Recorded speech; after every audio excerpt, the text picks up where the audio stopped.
Massive game week 1, dude. Massive game. We've done a couple of these previews, little never too early action because we're rounding the corner into media days. You can see it on the horizon. You're getting your plans ready for the fall. Week 1 is loaded.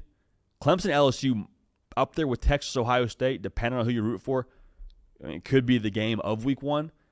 Let's break this one down together, though. Take a quick peek at this one. Clemson is a 2.5-point favorite right now at the crib. We'll give you our prediction for this game when it gets closer. But the stakes in this one, there's a lot of, hey, we're the real fill in the blank on the line for both fan bases. LSU wins, hey, we're the real Death Valley. We're the real Tigers. Same thing can be said if you're Clemson. The other obvious part of this, too, is there's the non-college football, or the non-conference, college football playoff bargaining chip. If LSU has 9 wins and Clemson beats them heading into Selection Sunday and Clemson's not a conference champion, that LSU win is going to look pretty good. Same could be said for LSU if the roles are reversed there. Now, I think that the vibes of both fan bases, there's going to be a very unhappy side of this thing, whoever loses, and whoever wins is going to think they're a national championship kind of caliber team. And I'm not saying either side of that is wrong, but if you lose the opener again, if you're LSU, Brian Kelly will not just slam the table. He will full on potentially light the table on fire, Bills Mafia off the top of a pickup truck, like flying elbow down on that thing and crack it in half at the press conference. The fan base may riot in Baton Rouge. All right, just so we're all, it will not be good vibes in Baton Rouge if they lose the opener yet again. In a year now where you think you have a roster ready-made to go compete for a national championship, I already told you during this show, I think you have the most proven commodity in college football at quarterback in Garrett Nussmeier. There will be a lot of gnashing of teeth if things do not go well for LSU in this game. On the other side, too, for Clemson, this is a chance to legitimize who you are, man. Like, you know those diamond testers that you see people use on social media? They put them up to a chain and you check it and it tells you if it's real or not. This is that game for Clemson. Like, it's full Lupe Fiasco mode, man. If you are who you say you are, a superstar, have no fear. Cameras here, right? Cameras will be on this one for week 1 in college football. This will be, like I told you, one of the premier ones to watch. And I think for Clemson, speaking of the vibes for them, if they win, again, I told you, I think you're a national championship team internally. I don't think you're wrong for that. Same can be said for LSU. But if you lose, if you drop this one, people are going to start to murmur. All right, word to Will Ferrell and the other guys. People are going to start to murmur. People are going to start saying, man, is Clemson actually all that this year?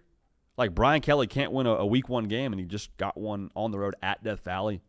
Like, that's so huge for Clemson because you need the court of public opinion on your side when it comes to Selection Sunday, especially in the ACC. Like, if you don't win your conference, ask Miami how that went, going 10-2. And then not having a win that they could put in their back pocket and show the committee and say, hey, this is why you should put us in. Like, if I'm Clemson, this is one that I think you have to have without probably getting your strength of schedule bumped from the ACC. This is massive. In a lot of ways, this is massive for their postseason accolades. This could determine what Clemson's doing in December/January. Now, in terms of this game, man, this is going to be a great test for both quarterbacks. Both of these dudes, in Cade Klubnik and Garrett Nussmeier, could have gone pro this year. I guarantee you, people in both of their ears saying, hey, this class isn't that good. You might be able to be QB1 in this class if you play your cards right. Both came back to take their team to the college football playoff and do more than that. And if you're going to be a playoff team, you win games like this because of your quarterback. Like, Garrett Nussmeier elevates his team in the spot because he came back, had another year to get right with his offensive coordinator, Joe Sloan. This is the spot you'd point to and say, okay, glad he came back. If you're Garrett Nussmeier, you finish after a big win and say, yep, I came back from moments like that. Same deal with Cade Klubnik. Another year in Garrett Riley's system. Weapons have another year to mature, and TJ Moore and Bryant Wesco. Okay, I came back to prove that I could ball on stages like this and make sure everybody in the college football world knows we're like that this year because of Cade Klubnik.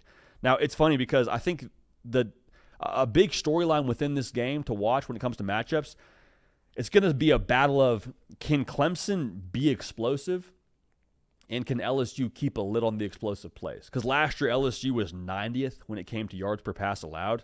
That was a problem. There's a reason we're talking about DJ Pickett maybe starting as a true freshman for them.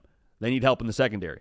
And for Clemson, that's been what's held them back. When we talk about Clemson of old, it's, wow, those teams that had explosive playmakers with a great quarterback to make it all go. I think you got a good enough, maybe great quarterback in Cade Klubnik. I'm a believer of his. But now with TJ Moore, Wesco, Williams, all those guys, you're starting to say, okay, hey, we might have that ingredient to where we can actually have some field stretchers here. We can actually maybe go score for score with you and feel pretty good about getting ourselves into that situation. So if LSU wins that matchup and you have a situation where Cade Klubnik has to match scores, you put the pressure on them, okay, there's a situation where I think Garrett Nussmeier probably likes his chances, as does the rest of that receiving core at LSU, as does Joe Sloan.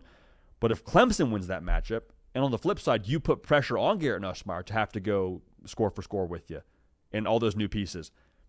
One, we've seen Garrett Nussmeier, as good as he is, has the potential to turn it over. Got some gunslinger to him. You live with it. You love it. Sometimes you hate it. If he starts to press in a game on the road at Death Valley, I'm assuming this one's going to be at night, like Death Valley will be going insane, and you could see some mistakes. So last thing I'll say, though, what it would mean for the vibes around both head coaches, I think is really interesting. Because if you're Brian Kelly and all we've talked about is week one, what he hasn't done, how he's not a fit, this, that, and the other, not being a fit conversation for folks outside of this show, not us, but people start to think that about Brian Kelly. But if you win game one on the road, people go, oh, well, that was kind of different from other LSU teams, right?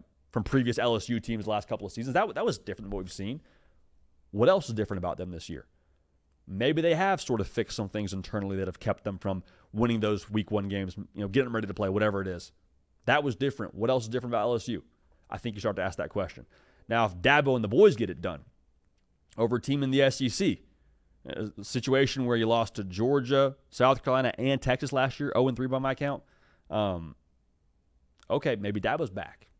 Like, Dabo never really left, but Dabo, from how we've seen Dabo to be at the top of college football, maybe that version of Dabo is back. And all it took, a little chiropractor appointment with the roster. Just a couple of adjustments here, go to the portal, receiver here, Will Helt here.